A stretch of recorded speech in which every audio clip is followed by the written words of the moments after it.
18ই মে 2025। এখন আমি বেরিয়ে পড়েছি গ্যাংটকের উদ্দেশ্যে। আমি গতকাল শিয়ালদা থেকে রাত 9:45 গরিব রথ এক্সপ্রেস ধরে আজ সকালে এনজিপি এসে পৌঁছেছি। আর এনজিপি স্টেশন থেকে বাইরে বেরিয়েই একটি ট্রাভেল এজেন্সির সাথে আমাদের ট্যুরের প্যাকেজটা ঠিক করে নিয়েছিলাম। আমরা ছিলাম বড়রা 4 জন এবং একটি 9 বছরের বাচ্চা, টোটাল 5 জন ছিলাম। আমাদের প্যাকেজ মূল্য পড়েছিল 18,500 5 জনের জন্য। এক একজনের পড়েছিল 3,700 করে। এই প্যাকেজের মধ্যে ছিল ওরা আমাদের এনজিপি থেকে শেয়ার গাড়িতে করে গ্যাংটক পৌঁছে দেবে, গ্যাংটকে হোটেলও ওরাই ঠিক করে দেবে এবং 3 দিনের হোটেল ভাড়া ওই প্যাকেজের মধ্যেই ধরা থাকবে। পরের দিন অর্থাৎ 20 তারিখ আমরা নাথুলা, ছাঙ্গু লেক এবং বাবা মন্দির দর্শন করতে যাব। সেই শেয়ার গাড়িও ওরাই দিয়ে দেবে। তারপরের দিন অর্থাৎ 21 তারিখে আমরা গ্যাংটক 7 পয়েন্টস ঘুরে দেখব। সেটা কোনো শেয়ার গাড়ি নয়, সেটা শুধুমাত্র আমাদের 5 জনের জন্যই থাকবে। এবং 22 তারিখে আমাদের গ্যাংটক থেকে শিলিগুড়ি স্টেশন পৌঁছে দেবে। এই পুরোটাই প্যাকেজের মধ্যে ধরা আছে, শুধু ফুডিংটা আমাদের নিজস্ব। আমরা চলে এসেছি গ্যাংটকে। গ্যাংটক ম্যালের কাছে আমাদের খুব ভালো হোটেলে দিয়েছিল, হোটেল ব্লু স্কাই। এখানে অজস্র হোটেল আছে, কেউ যদি আগে থেকে বুকিং করে না আসে এখানে এসে একটু খোঁজাখুঁজি করলে হোটেল পাওয়া যাবে। এখানে আমরা বিভিন্ন হোটেলে গিয়ে খোঁজ নিয়েছি। ডাবল বেডরুম এখানে ছিল 1200 টাকা, ট্রিপল বেডরুম 1500 টাকা এবং 4 বেডরুম ছিল 2000 টাকা। যেহেতু আমরা প্যাকেজের মধ্যে নিয়েছি তাই আমাদের হোটেল ভাড়াটা অনেকটাই কম পড়েছিল।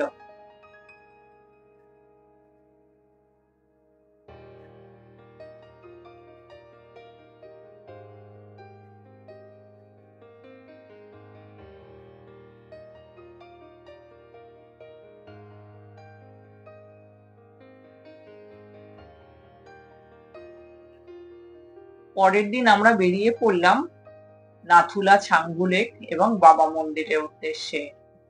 আমাদের গাড়ি প্রথম স্পটে এসে দাঁড়ালো। এটি একটি ভিউ পয়েন্ট, কিন্তু এখানে এখন এত কুয়াশা আমরা ভিউ কিছু দেখতেই পাইনি। এখানে আশপাশে কিছু শীত বস্ত্রের দোকান রয়েছে, কিছু খাবারের দোকানও রয়েছে।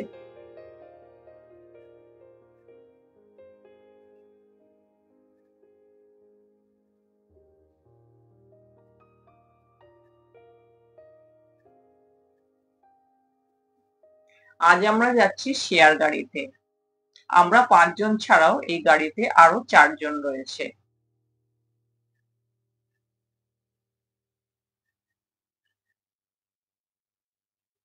এখান থেকে বেরিয়ে আমরা নাথুলা উদ্দেশ্যে রওনা হলাম।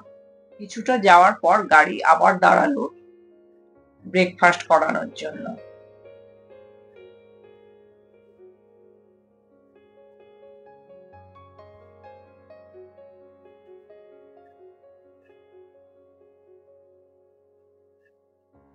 এখানে আমাদের গাড়ি দাঁড়িয়েছে ব্রেকফাস্টের জন্য। এখানকার দোকানগুলোতেও শীত বস্ত্রের জিনিসপত্র পাওয়া যাচ্ছিল।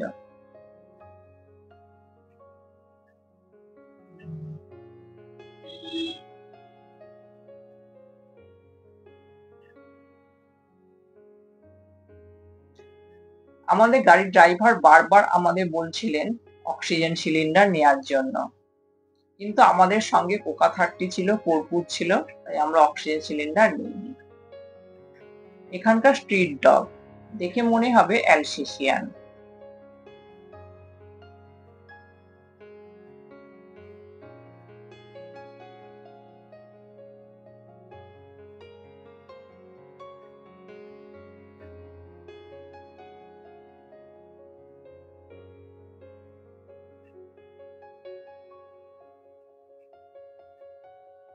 যত এগোচ্ছি গাছপালার সংখ্যা ক্রমেই কমে আসছে।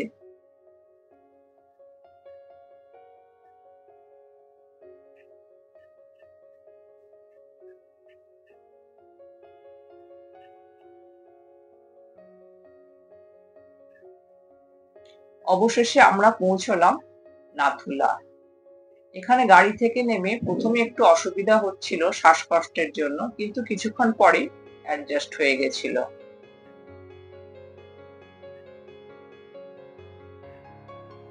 আমরা হাঁটা শুরু করলাম।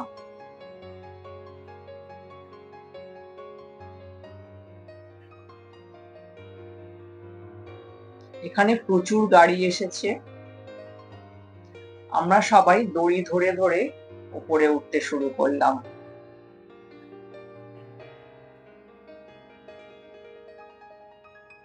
একদম উপরে গিয়ে ছবি তোলা নিষেধ ছিল।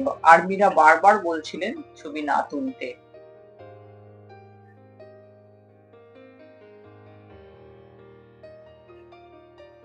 এখন এখানে প্রচন্ড ঠান্ডা, সেই সঙ্গে খুব ঠান্ডা হাওয়া বইছে।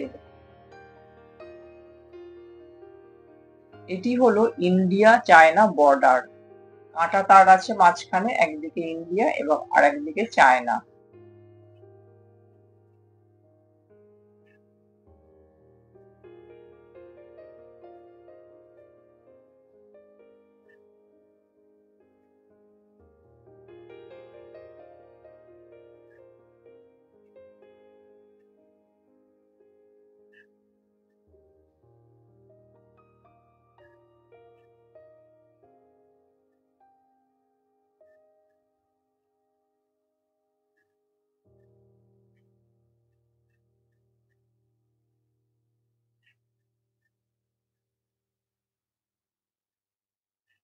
আমরা ধীরে ধীরে নিচে নামতে শুরু করলাম।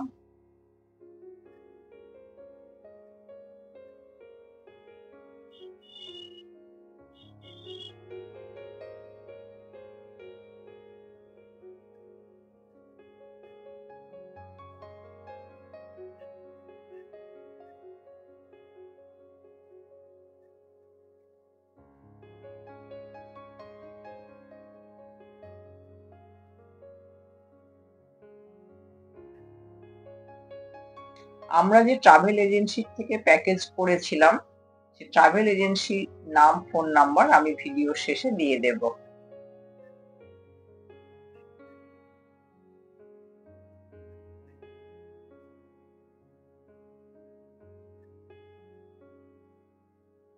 এরপর আমরা চলে এলাম বাবা মন্দির, বাবা হরভজন সিং এর মন্দির। এটি বাবা হরভজন সিং এর নতুন মন্দির। পুরনো মন্দিরটায় আমরা যাইনি। সিল্ক রুটে গেলে পুরনো মন্দিরটা কাছে হয়। এখান থেকে বাবা হরভজন সিং এর পুরনো মন্দির অনেকটাই দূর। বাবা হরভজন সিং ছিলেন ইন্ডিয়ান আর্মি। তিনি এখানে শহীদ হয়েছিলেন। তার স্মৃতির উদ্দেশ্যে এখানে মন্দিরটি নির্মাণ করা হয়েছে।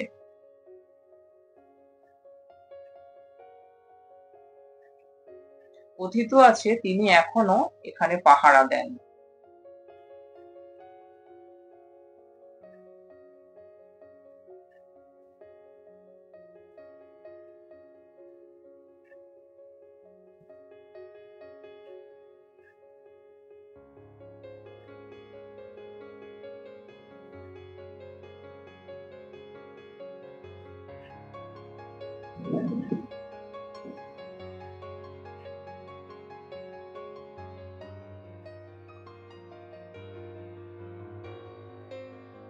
এই মন্দিরে আর্মিরা সবার হাতে হাতে প্রসাদ তুলে দিচ্ছিলেন।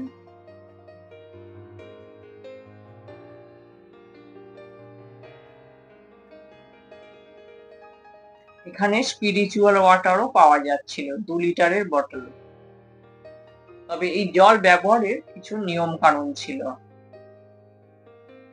জল কেনার সময় এনারা সেই নিয়ম ভালো করে বুঝিয়ে দিচ্ছিলেন। এই হলেন বাবা হরভজন সিং।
দূরে দেখা যাচ্ছে লর্ড শিবের মূর্তি এবং তার পিছনে দেখা যাচ্ছে একটি ফলস।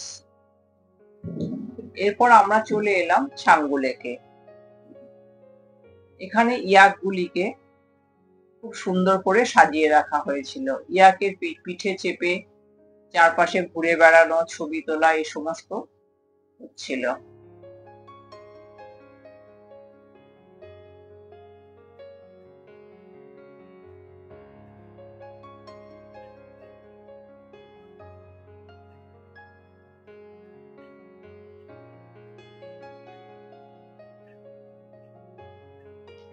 ছাঙ্গু লেকের জল এখন পরিষ্কার টলটলে। শীতকালে ছাঙ্গু লেক জমে পুরো বরফ হয়ে যায়।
দূরে দেখা যাচ্ছে রোপওয়ে। এখানে রোপওয়ে চড়ারও ব্যবস্থা আছে।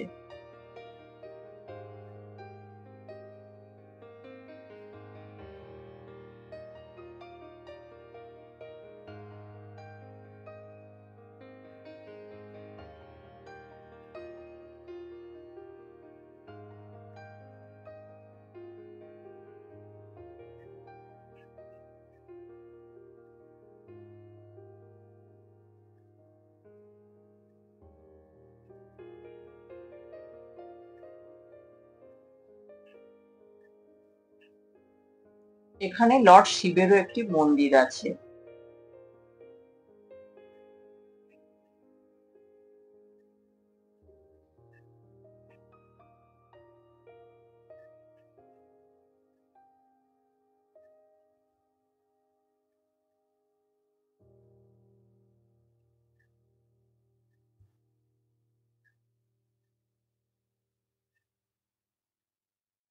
মন্দিরের ভিতর থেকে ছাঙ্গু লেকের দৃশ্য।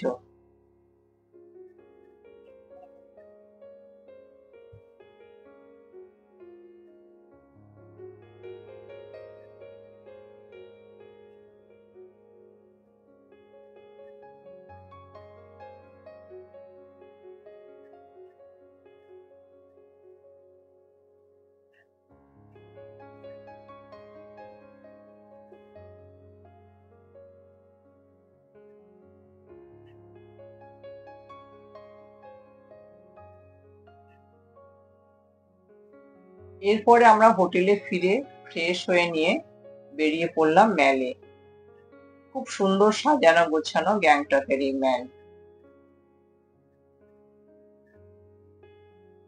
কালকে আমরা যাব গ্যাংটক 7 পয়েন্টস ঘুরে দেখতে। সেটি আর শেয়ার কারে যাব না, আমাদের 5 জনের জন্য আলাদা গাড়ি ওরা দিয়ে দেবে।